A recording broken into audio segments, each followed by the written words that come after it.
Friends, smart study with Anil YouTube channel पर आपका स्वागत है। आज के सेशन में हम बात करेंगे 30 अगस्त 2022 के करंट अफेयर्स के बारे में। तो चलिए शुरू करते हैं आज का सेशन। विश्व स्तर पर परमाणु परीक्षण के खिलाफ अंतर्राष्ट्रीय दिवस कब मनाया जाता है? तो विश्व स्तर पर परमाणु परीक्षण के खिलाफ अंतर्राष्ट्रीय दिवस ये मनाया जाता है प्रत्येक साल 29 अगस्त को।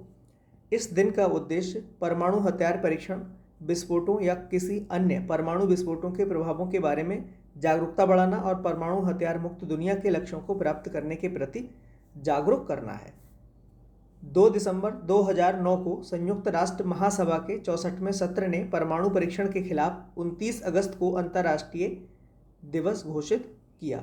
2010 में इसको पहली बार सेलिब्रेट किया गया था। तो 2010 में सबसे पहली बार परमाणु परीक्षण के खिलाफ अंतर्राष्ट्रीय दिवस मनाया गया। अगला प्रश्न, प्रधानमंत्री नरेंद्र मोदी ने कहां पर भारत का पहला भूकंप स्मारक कौन सा स्मृति वन समर्पित किया है? तो भूकंप स्मारक स्मृति वन समर्पित किया है, ये किया है गुजरात के भुज में। भुज के निकट भुजियो हिल पर स्मृति वन स्मारक को करीब 470 एकड़ क्षेत्र में बनाया गया है। इसमें अत्याधुनिक स्मृति वन भूकंप संग्रहालय भी स्थित है। स्मृति वन एक अनूठा स्मारक है जिसमें जनवरी 2001 में यहाँ आए विनाशकारी भूकंप में अपनी जान गंवाने वाले 12,000 से अधिक लोगों के नाम हैं। गुजरात के बारे में अगर हम बात करें तो इसकी जो कैपिटल है ये क्या है? गांधीनगर। वर्तमान गवर्नर हैं आचार्य देवव्रत और सीएम कौन है? भूपेंद्र भाई पटेल। आगे बढ़ते हैं। 28 अगस्त 2022 को केंद्र सरकार की किस योजना ने 8 वर्ष पूरे कर लिए हैं?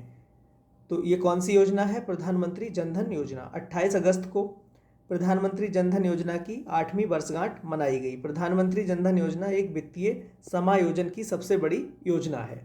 इसकी जो शुरुआत है वो कब की गई थी? 28 अगस्त 2014 को की गई थी। कुछ अन्य महत्वपूर्ण योजनाएं हैं, इनके बारे में हम डिस्कस कर लेते हैं। मेक इन इंडिया, इसकी शुरुआत की गई थी 25 सितंबर 2014 को।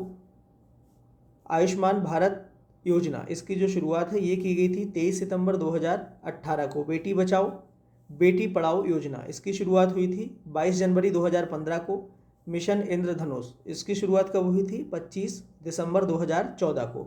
प्रधानमंत्री उज्ज्वला योजना, इसकी शुरुआत 1 मई 2016 को यूपी के बलिया जिला से की गई।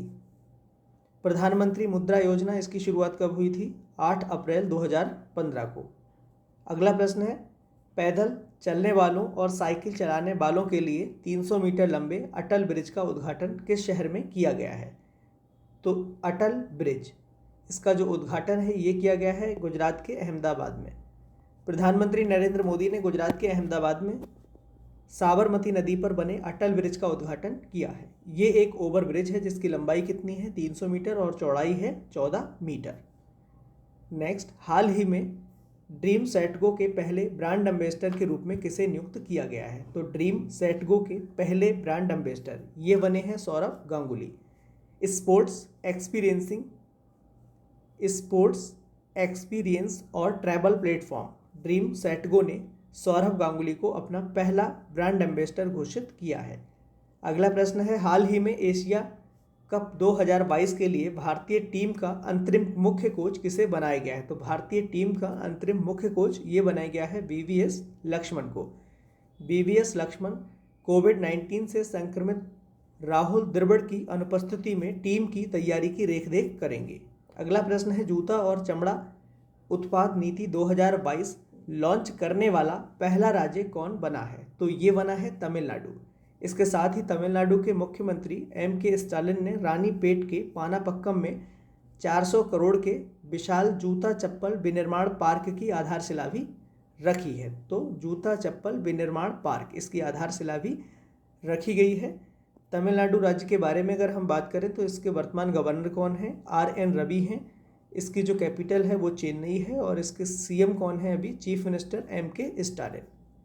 अगला प्रश्न है, 29 अगस्त 2022 को किस देश की अंतरिक्ष एजेंसी ने आर्टेमिस 1 रॉकेट लॉन्च किया है? तो ये जो रॉकेट है ये लॉन्च किया गया है अमेरिका की एक अंतरिक्ष कंपनी नासा के द्वारा। अगला प्रश्न है, सात्विक चिराग की भारतीय पुरुष युगल जोड़ी ने विश्व चैंपियनशिप में कौन सा पदक जीता है? तो इन्होंने अभी कांस्य पदक जीता है। सात्विक साईराज रंकीरेड्डी और चिराग शेट्टी की भारतीय पुरुष युगल जोड़ी ने सेमीफाइनल में मलेशिया के आरोन चिया और सोहबुई इक की जोड़ी से हारने के कारण विश्व बैडमिंटन चैंपियनशिप में अपना पहला कांस्य पदक जीता है। ये भारत का विश्व चैंपियनशिप में युगल का दूसरा पदक है। इससे पहले ज्वाला गुट्टा और अश्वनी बोनप्पा की जोड़ी ने 2011 में महिला युगल में कांस्य पदक जीता था। भारत का यह विश्व चैंपियनशिप में कुल मिलाकर एक 13वां पदक है। तो ये कौन सा पदक है? विश्व चैंपियनशिप में कुल अगर पदकों को हम देखें तो ये 13वां पदक है। अगला प्रश्न है, किसने भारतीय ओलंपिक संघ के अंतरिम अध्यक्ष के रूप में पदभार संभाला है? तो ये पदभार संभाला है आदिल सुमरीवाला ने। IOA के नए चुनाव होने तक आदिल सुमरीवाला को संघ के अध्यक्ष के रूप में चुना गया है। IOA के पूर्व अध्यक्ष डॉक्टर नरेंद्र ध्रुव बत्रा ने व्यक्तिगत कारणों से 18 जुलाई को IOA के अध्यक्ष पद से इस्तीफा दे दिया था। आदिल सुमरीवाला एक भारतीय एथलीट और उद्यमी हैं जो 1980 के मॉस्को ओलंपिक में भारत का प्रतिनिधित्व करने के लिए लोकप्रिय हैं।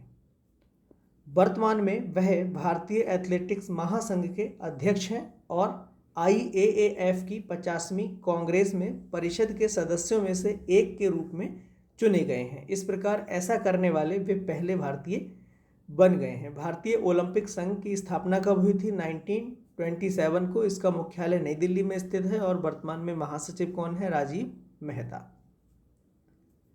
नेक्स्ट, हाल ही में केंद्रीय पर्यावरण, वन और जलवायु परिवर्तन मंत्री भूपेंद्र यादव ने कहां पर स्वच्छ सागर सुरक्षित सागर अभियान का शुभारंभ किया है? तो इसका जो शुभारंभ है ये किया गया है पुडुचेरी में। स्वच्छ और सुरक्षित तटीय क्षेत्र की आवश्यकता पर प्रकाश डालने के लिए भूपेंद्र यादव ने इस अवसर पर एक साइकिल रैली को हरी झंडी दिखाकर रवाना किया। अब हम बात कर लेते हैं पुडुचेरी के बारे में। इसका जो गठन है ये कब हुआ था? 1 नवंबर 1954 को।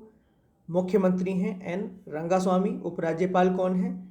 तमिलसाई सौंदरराजन। उच्च न्यायालय, ये मद्रास उच्च न्यायालय के अंतर्गत आता है। अगर हम जिलों की बात करें, इसमें 4 जिले आते हैं। कौन कौन से? माहे, यनम, कलाइकल और पुडुचेरी। केंद्रीय श्रम और रोजगार, पर्यावरण, वन और जलवायु परिवर्तन मंत्री अगर वर्तमान में हम बात करें तो कौन है? श्री भूपेंद्र यादव। अगला प्रश्न है, किस मंत्रालय ने स्मार्ट इंडिया हैकथॉन 2022 की मेजबानी की है? तो ये की है शिक्षा मंत्रालय ने। आज़ादी का अमृत महोत्सव के अंतर्गत भारतीय प्रौद्योगिकी संस्थान IIT रुड़की समेत देश भर के 75 केंद्रों पर स्मार्ट इंडिया हैकाथॉन 2022 का शुभारंभ किया गया है। शिक्षा मंत्रालय के एक इनोवेशन सेल के इनोवेशन अधिकारी अभिषेक रंजन ने बताया है कि दुनिया के सबसे बड़े ओपन इनोवेशन गतिविधि के लिए प्रसिद्ध इस स्पोर्ट इंडिया हैकाथॉन 2022 का जो ग्रैंड फिनाले है ये केंद्रीय शिक्षा मंत्रालय के नवाचार प्रकोष्ठ व अखिल भारतीय तकनीकी शिक्षा परिषद की ओर से देश भर में आयोजित किया जा रहा है। तो आज के लिए बस इतना ही। धन्यवाद।